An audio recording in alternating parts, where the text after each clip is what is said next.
5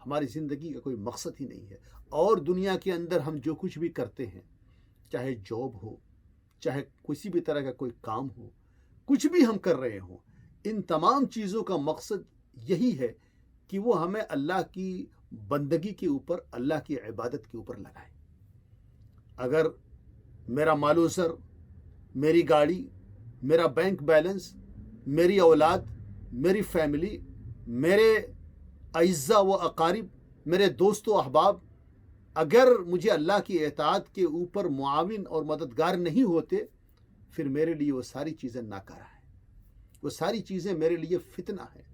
اسی لیے اللہ سبحانہ و تعالیٰ نے قرآن کریم کے اندر فرمایا انما اموالکم و اولادکم فتنہ، کہ تمہارے اولاد، تمہاری اولاد اور تمہاری ویلتھ، تمہارے مال و زر، یہ تمہارے لیے فتنہ ہے، باعث آزمائش ہیں.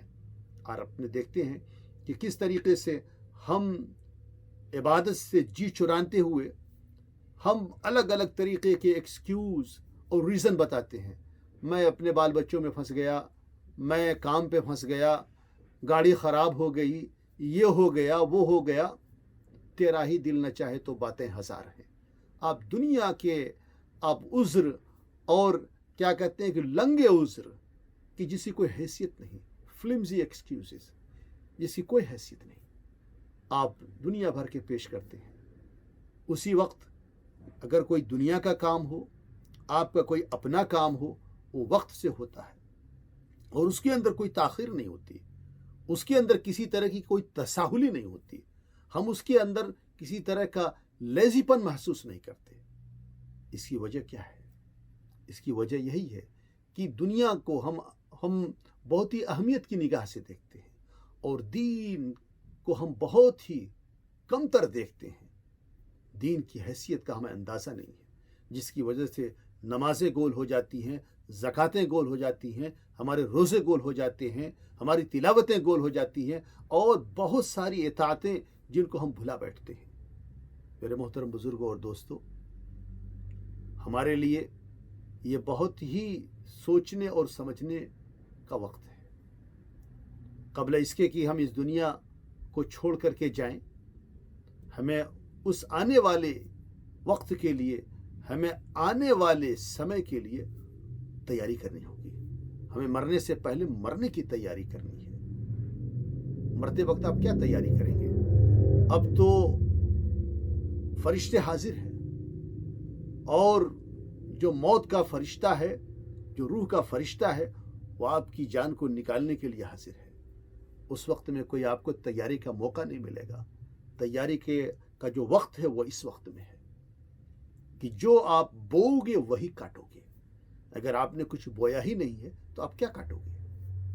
تو میرے محترم بزرگوں اور دوستوں، مائیں اور بہنوں، ہمارے لیے بہت ہی ضروری ہے کہ رمضان میں جو کچھ بھی ہم نے حاصل کیا ہے، اس کو سامنے رکھتے ہوئے اس سلسلے کو مزید آگے بڑھایا جائے اور اس کو کنٹینیوسلی اپنے عمل کے اندر لایا جائے. اللہ سبحانہ و تعالی نے یہی پیغام رمضان کے ذریعے سے ہمیں بھیجا ہے. اللہ سبحانہ و تعالی نے نبی پاک صلی اللہ علیہ وسلم کو ایک نمونہ بنا کر کے بھیجا اور وہ رہتی دنیا تک کے لیے نمونہ ہے. ایسا نہیں ہے کہ وہ کوئی نبی کسی خاص وقت کے لیے تھے، کسی خاص خطے کے لیے تھے اور ان کے جانے کے بعد ان کی نبوت وہیں پہ رہ گئی اور ان کی جو مثال تھی، ان کا جو نمونہ تھا، وہ نمونہ اسی موقع اور محل کے لیے ہے. نہیں، اللہ سبحانہ و تعالیٰ نے آپ کو آفاقی نبی بنایا تھا، ایک گلوبل پروفٹ تھے، ساری دنیا کے لیے ایک رہنما بن کر کے آئے تھے، ساری دنیا کو انسانیت کا راستہ دکھانے کے لیے آئے تھے. دنیا جو پریشانیوں کا شکار تھی، دنیا جو ایک دوسرے کی دشمن تھی، ایک دوسرے کے خون کی دشمن تھی، نبی پاک صلی اللہ علیہ وسلم نے آ کر کے انسانیت کا درس دیا اور ان کو بتایا کہ انسان کی زندگی کیسے ہونی چاہیے، انسان کا مقصد کیا ہے. اپنے مقصد کو سمجھو تو پھر تمہاری زندگی سے یہ جتنے پرابلم ہیں، یہ جتنے ایشوز ہیں، یہ جتنے مسائل ہیں، سب کے سب ختم ہو جائیں گے. کیونکہ تم نے غیر ضروری مسائل کے اوپر، غیر ضروری ایشوز کے اوپر تم نے فوکس کیا ہوا ہے، جو تمہاری زندگی کا مقصد ہی نہیں ہے. تم اپنا ٹائم ضائع کر رہے ہو، تم اپنا وقت بیکار میں برباد کر رہے ہو.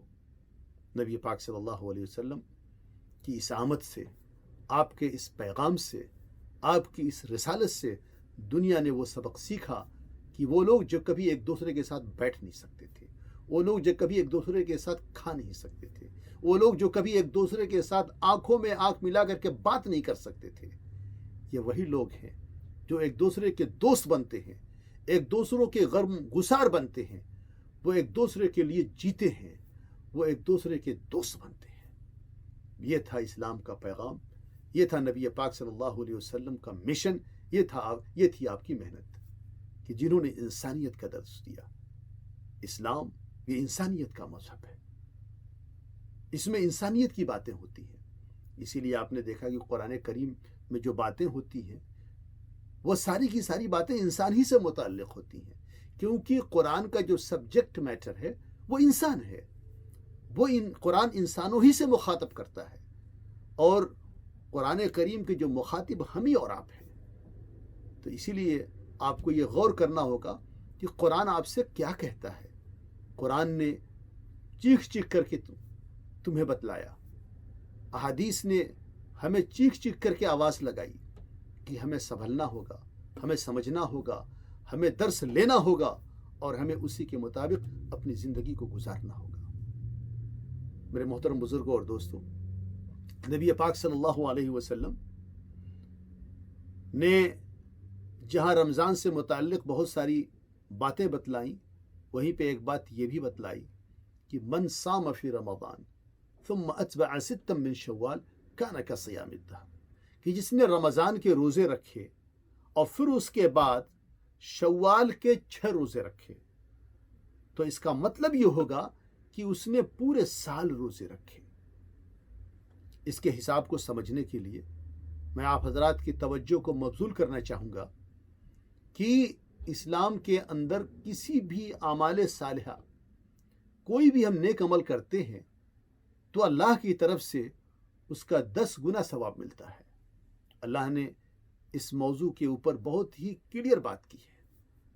اللہ سبحانہ و تعالی قرآن کریم کے اندر فرماتے ہیں من جاء بالحسنۃ فلہ 10 امثالھا، کہ جس نے بھی نیکی کا کام کیا، کوئی بھی ایک نیکی بجا لایا، اللہ سبحانہ و تعالی اس ایک نیکی کو 10 گنا ثواب، اس ایک نیکی کے بدلے 10 گنا ثواب دیتے ہیں۔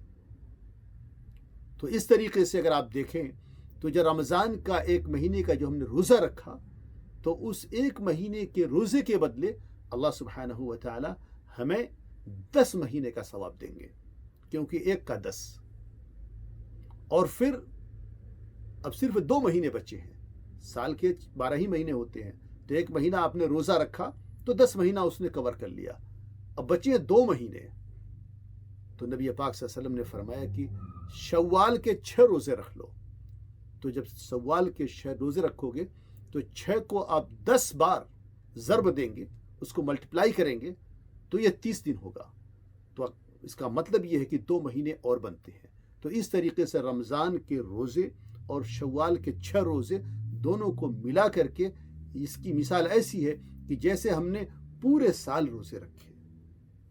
میرے محترم بزرگوں اور دوستوں، مائیں اور بہنوں، آپ دیکھیں گے کہ اللہ سبحانہ و تعالیٰ کتنا کریم ہے اور وہ کتنا سخی ہے۔ اللہ سبحانہ و تعالیٰ کے وہاں رحمتوں کی بارش ہے، کسی چیز کی کمی نہیں ہے۔ آپ نے صرف ایک مہینے 6 روزے رکھے ہیں اور اللہ سبحانہ و تعالیٰ اس کے بدلے آپ کو پورے سال کا ثواب دیتا ہے۔ کون ہے دنیا کے اندر جو اتنا نوازتا ہے؟ کون ہے اس دنیا کے اوپر کے اندر جو اتنا کچھ دے دے؟ یہ صرف اور صرف اللہ کی ذات ہے۔ میرے محترم بزرگوں اور دوستوں، ہمیں اللہ سے لو لگانا ہے، اللہ کی بندگی کرنا ہے، ہمیں اس کی طرف متوجہ ہونا ہے تاکہ ہم ان ثواب کے مستحق ہوں، تاکہ ہم دنیا کے اندر بھی کامیاب ہوں اور ہم آخرت کے اندر بھی کامران ہوں۔ آخرت کی کامیابی دنیا کی کامیابی سے کہیں زیادہ اہم ہے۔ اسی کو اللہ نے فرمایا کہ وَلَلْآخِرَةُ خَيْرٌ وَأَبْقَىٰ، کہ آخرت کہیں زیادہ بہتر ہے، کہیں زیادہ اہمیت کی حامل ہے، اور وہ کہیں زیادہ دیر پا ہے۔ اس دنیا کے اندر ہم اور آپ آتے ہیں، کسی کو پتہ نہیں ہوتا کہ ہم کتنے دن اس دنیا کے اندر گزاریں گے۔ کبھی آدمی اس دنیا کے اندر چند گھڑی رہتا ہے، چند مہینے رہتا ہے، چند سال رہتا ہے، اور اگر بہت اللہ کا احسان ہوا تو آپ 60 سال، 70 سال، 80 سال، جو کہ ہماری لائف ایکسپیکٹنسی ہے، یہی گزارتے ہیں ہم. لیکن اس کے بعد تو ہمیں جانا ہے. ایسا نہیں ہے کہ ہم یہاں پہ ہمیشہ رہنے والے ہیں. اگرچہ جب تک ہم مر نہیں جاتے ہمیں یقین نہیں ہوتا کہ ہمیں جانا ہے، لیکن دراصل سب کو جانا ہے، سب کو جانا ہے. تو اسی چیز کو اللہ سبحانہ و تعالیٰ نے فرمایا کہ وَلَلْآخِرَةُ خَيْرٌ وَأَبْقَىٰ، کیونکہ ہم اس دنیا کے اندر آخرت کے سفر کا انتظار کر رہے ہیں. اللہ سبحانہ و تعالیٰ نے ہمیں یہ زندگانی دی ہے. یہ ایسے ہی ہے کہ جیسے ہم راستے کے مسافر ہیں اور آ کر کے رک گئے ہیں اس دنیا کے اندر. اس دنیا کے اندر ہم نے اپنا پڑاؤ ڈالا ہے. اب جب ہم اس دنیا سے سفر کریں گے، جب ہم اس دنیا سے کوچ کریں گے، تو پھر اس کے بعد ہمارا آخرت کا سفر ہوگا. پھر ہم آخرت کی طرف رواں دواں ہوں گے، اور وہ سفر، وہ منزل مقصود جو آخرت کی ہے، وہ ہمیشہ رہنے والی ہے، وہ ہمیشہ باقی رہنے والی ہے. آخرت کی منزل نہ ختم ہونے والی ہے. آخرت کو آخرت کہا ہی اس لیے جاتا ہے کہ وہ آخری منزل ہے. اس کے بعد کوئی اور منزل ہے ہی نہیں. وہاں پہ پہنچنے کے بعد اما الی الجنہ و اما الی النار، کہ ہمیں آخرت میں پہنچنے کے بعد یا تو جنت ملے گی یا ہمیں جہنم ملے گی. نعوذ باللہ من ذالک. کہ ہم ہمارے اعمال کے مطابق اگر اعمال صالحہ کیے ہیں، اچھے اعمال کیے ہیں، اللہ کو راضی کیے ہیں، اللہ کو خوش کیے ہیں، تو اللہ سبحانہ و تعالی ہمیں جنتوں سے نوازے گا، جنت کی نعمتوں سے نوازے گا، اپنے رضوان سے نوازے گا. اور اگر خدا نخواستہ ہم نے اللہ کے حکم کے مطابق زندگی نہیں گزاری، اللہ کے حکم کی عدولی کی ہے، پھر ایسی صورت کے اندر ہمیں اس کا نتیجہ بھی بھگتنا پڑے گا. میرے محترم بزرگوں اور دوستوں، کون چاہتا ہے کہ آخرت میں ہمارا نتیجہ غلط آئے، آخرت میں ہم مشکلات کے دو چار ہوں؟ ہر کوئی جانتا ہے یہ کہ آخرت کے اندر یا تو ہمیں جزا ملے گی یا پھر سزا ملے گی. اور ہم میں سے ہر انسان یہی چاہتا ہے کہ ہم کو جزا ملے، ہم کو ثواب ملے، ہم کو اچھا بدلہ ملے. تو جب اگر اچھے بدلے کی امید رکھتے ہو تو اچھے اعمال بھی تو کرنے ہوں گے. ایسا نہیں ہوتا کہ آپ کام تو کچھ مت کرو لیکن اچھے نتیجے کی امید رکھو. اگر آپ کسی چیز کا ٹیسٹ دیتے ہیں، کہیں پہ ایگزام میں بیٹھتے ہیں، تو جب آپ پرچہ لکھتے ہیں تو اسی کے مطابق آپ کا ایکسپیکٹیشن ہوتا ہے. اگر آپ کا پرچہ اچھا گیا ہے، آپ نے ٹیسٹ اچھا دیا ہے، تو آپ کو امید ہوتی ہے کہ آپ پاس ہو جائیں گے. لیکن اگر آپ کا ٹیسٹ خراب گیا ہے یا آپ نے ٹیسٹ دیا ہی نہیں ہے، تو پھر آپ کیا توقع کر سکتے ہیں؟ اسی طریقے سے اس دنیا کے اندر اگر آپ نے اعمال صالحہ کی ہے اور آپ نے اللہ کے حکم کو بجا لایا ہے اور جو آپ کی ذمہ داریاں تھیں اس کے مطابق آپ نے عمل کیا ہے، تو پھر اللہ سبحانہ و تعالی اس کے اوپر آپ کو نوازے گا. اللہ سبحانہ و تعالی کسی چیز کو رائیگا نہیں ہونے دے گا. اگر آپ نے ذرے کے برابر بھی نیکی کی ہے تو اللہ سبحانہ و تعالی اس کو آپ کو دکھلائے گا. اللہ نے صاف اعلان کیا ہے کہ اگر کسی نے کوئی ذرے کے برابر بھی نیکی کی ہے وہ دیکھے گا، اگر ذرے کے برابر بدی کی ہے تو اس کو بھی دیکھے گا، کیونکہ اللہ سبحانہ و تعالیٰ کی بارگاہ میں صرف اور صرف انصاف ہے. انصاف کے سوا کچھ بھی نہیں ہے. تو میرے محترم بزرگوں اور دوستوں، ہمیں چاہیے کہ ہم زیادہ سے زیادہ کوشش کریں کہ ہم اس معاملے کو جو رمضان میں شروع کیا اس کو بڑھائیں. اسی چیز کو نبی پاک صلی اللہ علیہ وسلم نے فرمایا کہ سددوا وقاربوا وابشروا. اپنی زندگی کے اندر ایک میانہ روی پیدا کرو، وقاربوا، اور اس میانہ روی کو اختیار کرنے کے لیے، اس موڈریشن کو اسٹیبلش کرنے کے لیے جو کہ جہد درکار ہے، محنتیں درکار ہیں، قربانیوں کی ضرورت ہے، تو آپ کوشش کیجئے کہ جتنا ہو سکے قریب ہوئیے. اپنے ٹارگیٹ کو حاصل کرنے کے لیے آپ کوشش کرتے رہیے، قارب. لیکن کبھی بھی اپنے ٹارگیٹ تک پہنچنے کے لیے آپ نا امید نہ ہوں، ہمیشہ آپ پر امید ہوں. وابشروا، ہمیشہ اللہ کے بارے میں اچھا خیال رکھیں، اللہ کے بارے میں اچھا گمان رکھیں. اور ایک بات آپ یہ بھی سمجھ لیں کہ انسان اپنے اعمال سے جنت میں داخل نہیں ہوگا. کسی بھی آدمی کو اس کا عمل جنت میں داخل نہیں کرائے گا. انسان کا عمل جنت میں جانے کے لیے ایک ذریعہ تو ہو سکتا ہے، لیکن وہ جنت کی پرائز نہیں ہو سکتی۔ آدمی اپنے عمل کے ذریعے سے جنت میں نہیں جا سکتا۔ جنت میں جانے کا واحد راستہ صرف اور صرف اللہ کی رحمت ہے، لیکن اللہ کی رحمت آپ اسی وقت حاصل کر سکتے ہیں، اس کے لیے آپ کا کوالیفیکیشن اسی وقت ہو سکتا ہے کہ آپ نے اپنی زندگی کو اللہ کی چاہت کے مطابق گزارا ہے، آپ نے اپنی زندگی کو اللہ کے حکم کے مطابق گزارا ہے، اللہ کو آپ نے راضی اور خوش کیا ہے، آپ نے اس کے احکام کے مطابق، اس کے فرائض کے مطابق، اس کے حکم کے مطابق آپ نے اپنی زندگی گزاری ہے، تو پھر تو اللہ سبحانہ و تعالی آپ کو انعامات سے نوازیں گے۔ تو میرے کہنے کا مطلب یہ ہے کہ ہمیشہ انسان جو جنت میں جو جائے گا وہ اپنے اعمال کے ذریعے سے نہیں بلکہ اللہ کی رحمتوں کے سہارے جائے گا، لیکن اللہ کی رحمت اسی وقت آپ کو ملے گی جب آپ نے اللہ کے احکام کے مطابق زندگی گزاری ہے۔ تو نبی پاک صلی اللہ علیہ وسلم نے فرمایا کہ کوئی بھی آدمی جنت کے اندر اپنے اعمال سے نہیں داخل ہوگا۔ آپ کے اعمال یہ گویا کہ ایک مغناطیس ہیں، یہ ایک میگنیٹک ہیں جو اللہ کی رحمت کو اپنی طرف کھینچتے ہیں۔ تو اگر آپ نے اعمال صالحہ کیے ہیں تو پھر یہ اعمال اللہ کے حضور میں آئیں گے، اور یہی نماز، یہی زکوٰۃ، یہی روزے، یہی قرآن کی تلاوت، یہی اذکار، سارے کے سارے آپ کے لیے اللہ کے سامنے کھڑے ہو کر کے سفارش کریں گے، شفاعت کریں گے، آگے سے آئیں گے، پیچھے سے آئیں گے، دائیں سے آئیں گے، بائیں سے آئیں گے، آپ کو گھیرے ہوئے ہوں گے، اور اللہ کے حضور میں حاضر ہو کر کے وہ آپ کے لیے سفارش کریں گے۔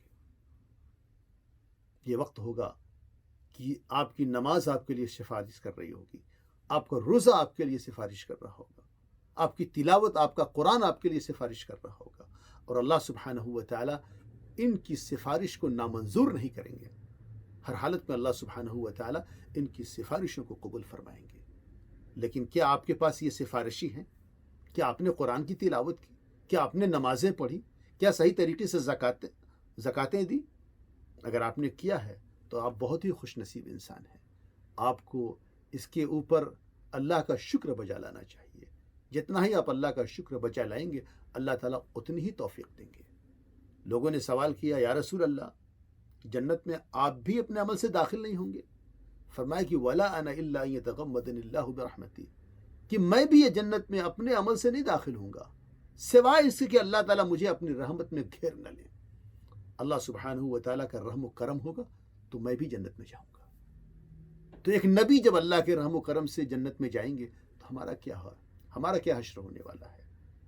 تو میرے محترم بزرگوں اور دوستوں، مرنے سے پہلے مرنے کی تیاری، اور پھر آخر میں نبی پاک صلی اللہ علیہ وسلم نے فرمایا وَإِنَّ أَحَبَّ الْأَعْمَالِ إِلَى اللَّهِ أَدْوَمُهَا، کہ سب سے زیادہ پسندیدہ عمل اللہ کی نگاہ میں وہ عمل ہے جو ہمیشگی کی بنیاد پہ کیا جائے، جو کنٹینیوس بنیاد پہ کیا جائے۔ ایسا نہ ہو کہ رمضان آیا تو آپ نے رمضان میں تو بہت ساری عبادتیں کی، جیسے رمضان گیا ہر چیز کی چھٹی ہو گئی، آپ ہالیڈے پہ چلے گئے، نماز سے ہالیڈے، زکوٰۃ سے ہالیڈے، ذکر سے ہالیڈے، ہر چیز سے آپ نے ہالیڈے کر لیا۔ نہیں، رمضان آیا چلا گیا، لیکن اللہ تعالیٰ موجود ہیں، اس کے احکامات موجود ہیں، آپ کو اس کے مطابق زندگی گزارنی ہے۔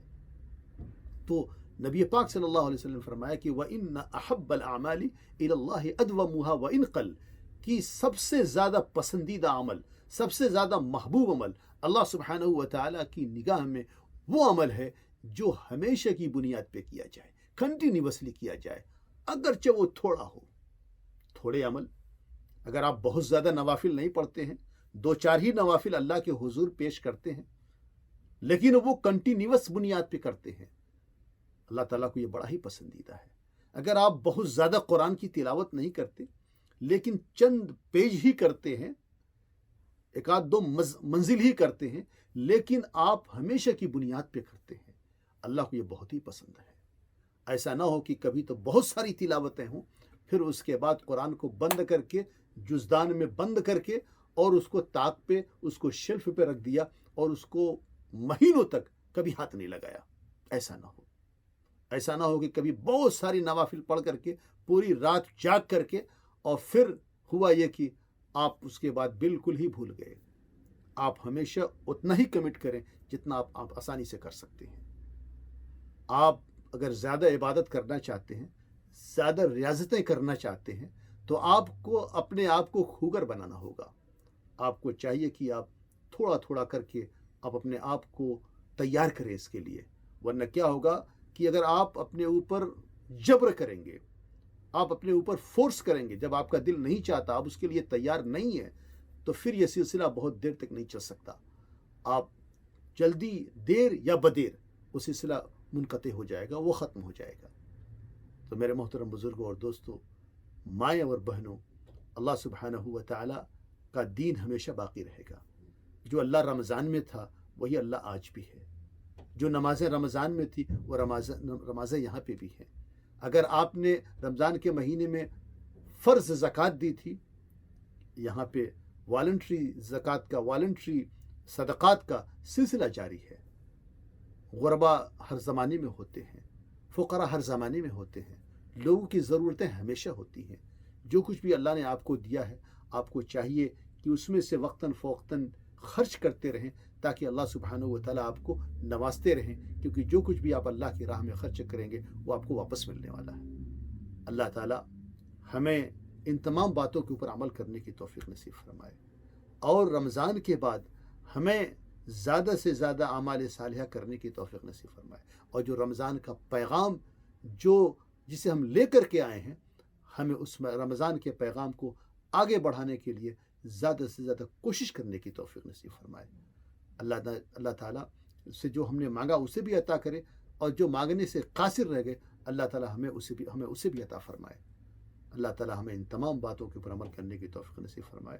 وآخر دعوانا ان الحمد للہ رب العالمین وجزاکم اللہ خیرا والسلام علیکم ورحمۃ اللہ وبرکاتہ.